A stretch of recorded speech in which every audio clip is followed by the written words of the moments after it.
Hi friends, ಎಲ್ಲರಿಗೂ ನಮಸ್ಕಾರ. ಕವಿತಾ ಪಾಕಶಾಲೆಗೆ ನಿಮ್ಮೆಲ್ಲರಿಗೂ ಸುಸ್ವಾಗತ. ಇವತ್ತಿನ ರೆಸಿಪಿ ಬಂದು ತರಕಾರಿ ಸಾಂಬಾರು ಮಾಡೋಣ. ಇದಕ್ಕೆ ರುಚಿಗೆ ತಕ್ಕಷ್ಟು ಉಪ್ಪು ಬೇಕು. ಒಗ್ಗರಣೆ ಮಾಡೋಕ್ಕೆ ಎಣ್ಣೆ, ಇದು ಸಾಂಬಾರು ಪೌಡ್ರು ಮನೇಲೆ ಮಾಡಿರೋದು, ಈರುಳ್ಳಿ, ಕರಿಬೇವಿನ ಸೊಪ್ಪು, ಹಿಂಗೆ ಬೇಕಾಗುತ್ತೆ. ಇದು ಮೈಸೂರು ದಾಲ್ ತೊಗೊಂಡಿದ್ದೀನಿ, 50 ಗ್ರಾಮ್ಗಿಂತ ಜಾಸ್ತಿ. 100 ಗ್ರಾಮ್ ತೊಗರಿಬೇಳೆ, ಮಿಕ್ಸ್ ತರಕಾರಿ 4 ಥರ ಇದೆ. 4 ಟೊಮೆಟೊ, 1 ಈರುಳ್ಳಿ, 2 ಹಸಿಮೆಣಸಿನ್ಕಾಯಿ ಇದೆ. ಇದು ಕ್ಯಾಬೇಜ್ ಕೂಡ ಇದೆ, ಆಲೂಗಡ್ಡೆ, ಬೀನ್ಸು, ಕ್ಯಾರೆಟ್ ಇದೆ. 4 ಥರ ತರಕಾರಿ ಇದೆ. ಜೀರಿಗೆ, ಸಾಸಿವೆ, ಧನಿಯಾ ಪೌಡ್ರು, ಜೀರಾ ಪೌಡ್ರ್ ಎಲ್ಲ ಬೇಕಿದ್ದು ಮಾಡೋಕ್ಕೆ. ನೋಡಿ, ಬೇಳೆ ಚೆನ್ನಾಗಿ ತೊಳ್ಕೊಂಬರೋಣ ಕುಕ್ಕರ್ ಹಾಕಿ. ನೋಡ್ತಾ ಇರ್ಬೋದು, ನಾನು ಬೇಯಿಸಿ ನೀರು ಹಾಕ್ತಾಯಿದ್ದೀನಿ ಕುಕ್ಕರ್ ಒಳಗಡೆ.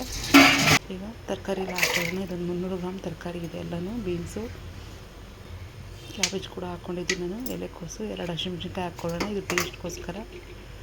4 ಟೊಮೆಟೊ, 1 ಈರುಳ್ಳಿ ಹಾಕ್ತಾಯಿದ್ದೀನಿ. ಸ್ವಲ್ಪ ಅರಿಶಿನ, ಜೀರಿಗೆ ಹಾಕ್ಕೊಂಡು, ಸ್ವಲ್ಪ 1 ಟೇಬಲ್ ಸ್ಪೂನ್ ಎಣ್ಣೆ ಹಾಕ್ಕೊಂಡು ಇದನ್ನು ಕ್ಲೋಸ್ ಮಾಡಿ ಒಂದು ಮೀಡಿಯಮ್ ಉರಿಲಿ ಒಂದು 3ರಿಂದ 4 ವಿಸಿಲ್ ಬರಲಿ. ಇದು ನೋಡಿ, ಈ ಥರ ಬಂತು, ಚೆನ್ನಾಗಿ ಸಾಫ್ಟಾಗಿ ಬೆಂದಿದೆ. ಇದಕ್ಕೊಂದು ಒಗ್ಗರಣೆ ಕೊಟ್ಕೊಂಬಿಡೋಣ. ನೋಡಿ, 2 ಟೇಬಲ್ ಸ್ಪೂನ್ ಎಣ್ಣೆ ಹಾಕ್ತಾಯಿದ್ದೀನಿ. ಒಂದು ಪಾತ್ರೆಯಲ್ಲೇ ಒಗ್ಗರಣೆ ಮಾಡ್ಕೊಂಬಿಡೋಣ. ಸಾಂಬಾರು ಮಾಡೋ ಪಾತ್ರೆ ಇದು.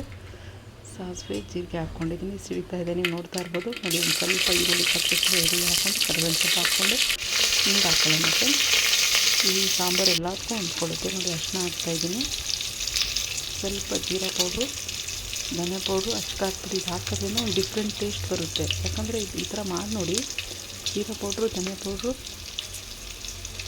ಹಾಕೋದ್ರಿಂದ ಡಿಫ್ರೆಂಟ್ ಟೇಸ್ಟ್ ಬರುತ್ತೆ. ಮತ್ತು ಸಾಂಬಾರು ಪೌಡ್ರು ಇದಕ್ಕೆ ಹಾಕೋಣ. ಸ್ವಲ್ಪ ಹಿಂಗಾಗಿ ಚೆನ್ನಾಗಿ ಫ್ರೈ ಮಾಡಿಕೊಂಡು, ಈ ಕುಕ್ಕರಲ್ಲಿ ಏನು ಬೆಳೆದಿದೆಯೋ ತರಕಾರಿ ಬೇಳೆ ಎಲ್ಲ ನೋಡಿ ಇದಕ್ಕೆ ಹಾಕೋಣ. ಪೌಡ್ರೆಲ್ಲ ಒಂದು ಸ್ವಲ್ಪ ಫ್ರೈ ಆದರೆ ಟೇಸ್ಟಾಗಿ ಸಾಂಬಾರು ತುಂಬ ಟೇಸ್ಟ್ ಅಂದರೆ ಟೇಸ್ಟಾಗಿ ಬರುತ್ತೆ. ಇದು ಇಡ್ಲಿ, ದೋಸೆ, ಚಪಾತಿ, ಅನ್ನ, ಮುದ್ದೆ ಎಲ್ಲದಕ್ಕೂ ಹೊಂದ್ಕೊಳ್ಳುತ್ತೆ ಈ ಸಾಂಬಾರು. ತುಂಬ ಅಂದರೆ ತುಂಬ ಟೇಸ್ಟಾಗಿ ಬಂದಿತ್ತು. ಒಮ್ಮೆ ಟ್ರೈ ಮಾಡಿ ಫ್ರೆಂಡ್ಸ್. ವಿಡಿಯೋ ಇಷ್ಟ ಆದಲ್ಲಿ ಒಂದು ಲೈಕ್ ಮಾಡಿ. ಮತ್ತೊಂದು ವಿಡಿಯೋದಲ್ಲಿ ಮತ್ತೆ ಸಿಗೋಣ ಫ್ರೆಂಡ್ಸ್. ಬಾಯ್.